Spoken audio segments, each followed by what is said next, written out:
لیکن ابا کی طرف نہ دیکھا کہ وہ تو بس تیورا کر رہ گئے تھے۔ اسی وقت گھر سے نکل کر گودام کی طرف گئے اور نعیم سے کہا کہ 1 منٹ میں یہاں سے دفع ہو جاؤ اور پھر کبھی اپنی شکل مجھے مت دکھانا۔ جس تھالی میں کھاتے ہو اسی میں چھید کرتے ہو۔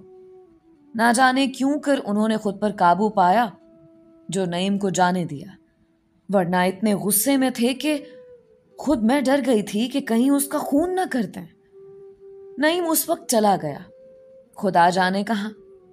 میں اب پچھتائی کہ جلد بازی میں ابا کو بتا کر باجی کی بے قدری کرا دی تھی۔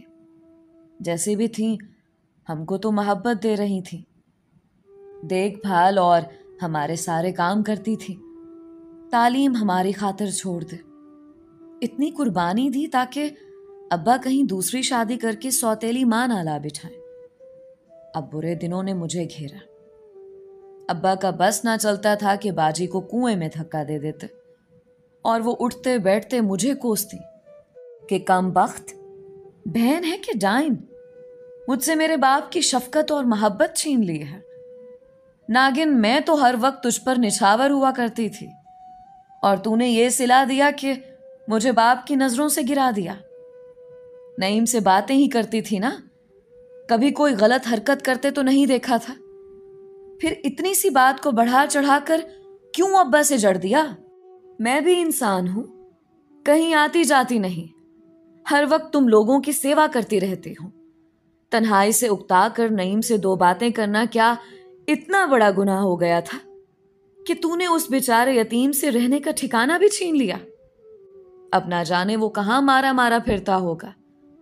بہت گناہ ہوگا سبیہ، دیکھ لینا تجھے، تیرا بھی حال بہت برا ہوگا اور تو بھی ایسے ہی در بدر ہوگی کہ اس کی بد دعا عمر بھر تیرا پیچھا کرے گی۔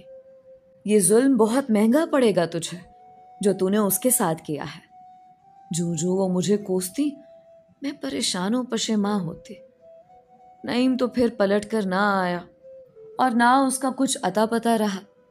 میں نے روتے پیٹتے BA کر لیا، تبھی ایک اچھا رشتہ آ گیا۔ ابا نے جھٹ پٹ میری شادی کر دی۔ باجی بیچاری ابھی تک قربانی کا بکرا بنی ہوئی تھی کہ ایک چھوٹی بہن اور بھائی باقی تھے جن کی دیکھ بھال انہیں کرنی تھی۔ کچھ رشتہ داروں نے میرے والد کو صلاح دی اب تم دوسری شادی کر لو تاکہ گھر سنبھالنے والی آ جائے اور پھر تم سمینہ کی شادی کر دینا۔ والد بھی چاہتے تھے کہ باجی سمینہ کی شادی کر دیں، لیکن کوئی اچھا رشتہ نہیں مل رہا تھا اور وہ اسی کوشش میں تھے کہ ادھر بیٹی کے فرض سے سبکدوش ہوں تو پھر اپنی شادی کے بارے میں سوچے۔ انسان سوچتا کیا ہے اور ہوتا کیا ہے۔ ابا کو کسی نے باجی کے لیے رشتہ بتایا اور جس روز وہ لڑکا دیکھنے لاہور جا رہے تھے، پتوکی کے قریب ان کا ایکسیڈنٹ ہو گیا۔ وہ جاں بر نہ ہو سکے اور ہم کو تقدیر نے ایک اور زخم لگا دیا۔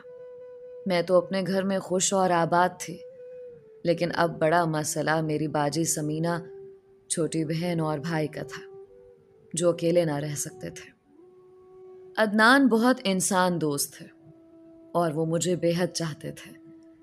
جب ان سے اپنے بھائی بہنوں کی مجبوری بتائی، بولے کہ ان سب کو یہاں لے آؤ اور اپنے پاس رکھ لو۔ میں نے کہا کہ ایسا درست نہ ہوگا۔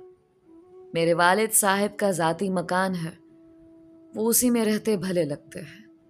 مکان کو تالا لگ جائے گا اور لوگ بھی آپ کو یہی کہیں گے کہ بیوی کے رشتہ دار پال رہے ہو۔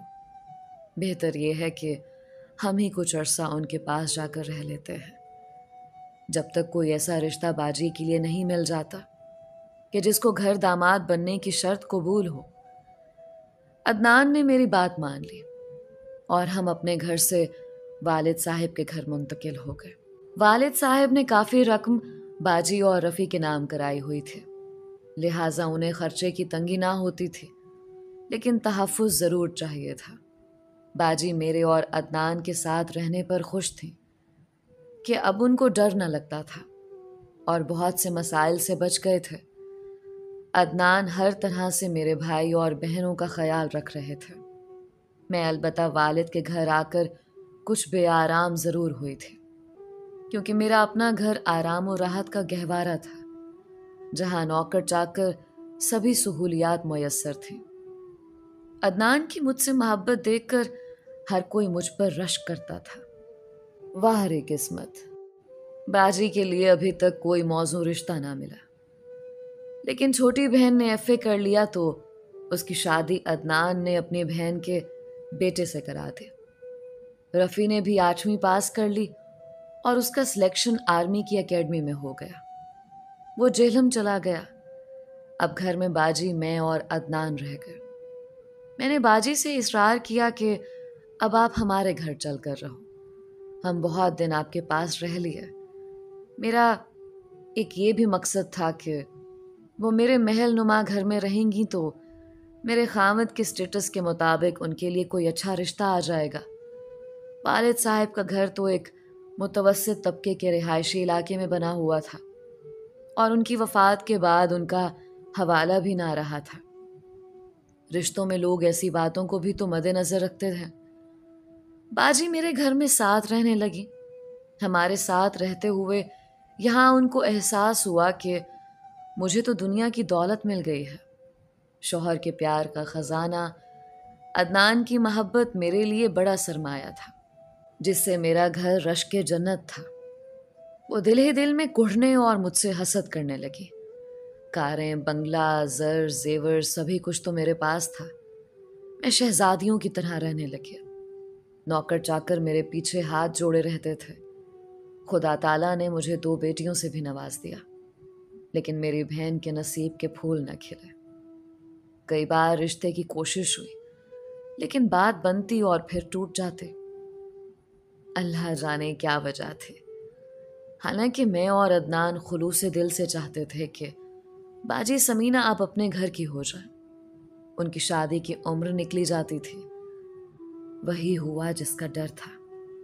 بہت کوششوں کے باوجود ان کا رشتہ نہ ہو سکا اور ان کی شادی کی عمر نکل گئی۔ میں تو خوش اور مطمئن اپنے بچوں کی چہکاروں میں گم تھی، لیکن مجھ سے کئی برس بڑی بہن تنہائی کی آگ میں جھلس رہی تھی۔ مجھے محسوس ہونے لگا کہ جب میں عدنان کے قریب ہوتی ہوں اور ہم پیار و محبت سے بات کرتے ہیں، باجی کھو سی جاتی ہے۔ اب تو اکثر وہ ہم کو ہنستے بولتے دیکھ کر ٹھنڈی آہ بھرتی تھی اور ان کے چہرے کا رنگ ہی بدل جاتا تھا۔ تبھی مجھے باجی کی اور زیادہ فکر لگی اور میں نے ان کو خوش دیکھنے کی خاطر عدنان سے کہا کہ آپ بچوں اور باجی کو لے کر سیر کو چلے جایا کریں۔ تیسرے بچے کی آمد تھی، اس وجہ سے میری طبیعت خراب رہتی تھی اور گھر سے باہر نکلنا میرے لیے دوبھر ہو رہا تھا۔ گرمیوں کی چھٹیاں تھیں۔ میں نے عدنان کو مجبور کیا کہ بچوں کو مری کی سیر کرا لائے۔ میں نہیں جا سکتی، باجی کو لے جائیں۔ انہوں نے بہت کہا کہ بغیر تمہارے سیر کا کیا لطف آئے گا۔ میں نہ مانی۔ دراصل میں باجی کو خوش دیکھنا چاہتی تھی، کیونکہ ان دنوں وہ بہت بجھی اور اداس رہتی تھی۔ بس اسی دن سے میری خوشیوں نے مجھ سے منہ موڑ لیا اور میری بربادی کا آغاز ہوا۔ سیر سے واپسی پر میری بہن کا موڈ مزاج کچھ اور تھا اور عدنان کی نظریں بھی بدلی تھی۔ وجہ میری سمجھ میں نہیں آئی، کیونکہ اس رشتے کو میں شک و شبہ سے بالاتر سمجھتی تھی جو میری بہن اور میرے شوہر کے درمیان تھا۔ عدنان ایسے پیار کرنے والے شوہر جس پر ایک بیوی پورا بھروسہ کر سکتی تھی، جبکہ باجی نے تو مجھے بہت پیار دیا تھا۔ ماں کے گزر جانے کے بعد ان کی یاد کو اسی بہن کی محبت نے بھرا تھا، لیکن آج یہ کیا کہ دونوں ہی مجھ سے نگاہیں ملاتے ہوئے شرما رہے تھے۔ میں حیران اور خاموش تھی۔ تحمل سے کام لیا، خود کو سمجھا لیا کہ سگی بہن پر شک و شبہ ناقابل معافی جرم ہے۔ معمول کے کاموں میں لگ گئی، لیکن باجی کے رنگ ڈھنگ بناؤ سنگھار سے دل کو دھڑکا سا لگ گیا۔ خدا جانے کیوں جی کو بے سکونی کھا رہی ہے۔ تیسرے بچے کے جنم دن میں ہسپتال میں تھی